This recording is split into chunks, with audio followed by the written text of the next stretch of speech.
رسول اللہ صلی اللہ علیہ وآلہ وسلم نزول قرآن کے وقت بہت سختی محسوس فرمایا کرتے تھے، اور اس کی علامتوں میں سے ایک یہ تھی کہ یاد کرنے کے لیے آپ اپنے ہونٹوں کو ہلاتے تھے۔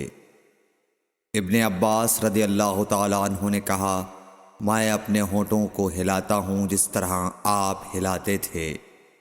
سعید کہتے ہیں، میں بھی اپنے ہونٹ ہلاتا ہوں جس طرح ابن عباس رضی اللہ تعالیٰ عنہ کو میں نے ہلاتے دیکھا۔ پھر انہوں نے اپنے ہونٹ ہلائے۔ ابن عباس رضی اللہ تعالیٰ عنہ نے کہا، پھر یہ آیت اتری کہ اے محمد، قرآن کو جلد جلد یاد کرنے کے لیے اپنی زبان نہ ہلاؤ، اس کا جمع کر دینا اور پڑھا دینا ہمارا ذمہ ہے۔ حضرت ابن عباس رضی اللہ تعالی عنہ کہتے ہیں، یعنی قرآن آپ صلی اللہ علیہ وآلہ وسلم کے دل میں جمع دینا اور پڑھا دینا ہمارے ذمہ ہے۔ پھر جب ہم پڑھ چکے تو اس پڑھے ہوئے کی اتباع کرو۔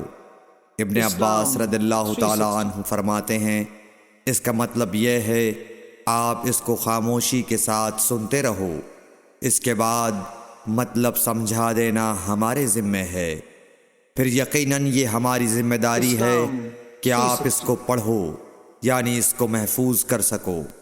چنانچہ اس کے بعد جب آپ کے پاس حضرت جبرائیل علیہ السلام وحی لے کر آتے تو آپ توجہ سے سنتے، جب وہ چلے جاتے تو رسول اللہ صلی اللہ علیہ وسلم اس وحی کو اس طرح پڑھتے جس طرح حضرت جبرائیل علیہ السلام نے اسے پڑھا تھا۔ صحیح بخاری حدیث نمبر 5۔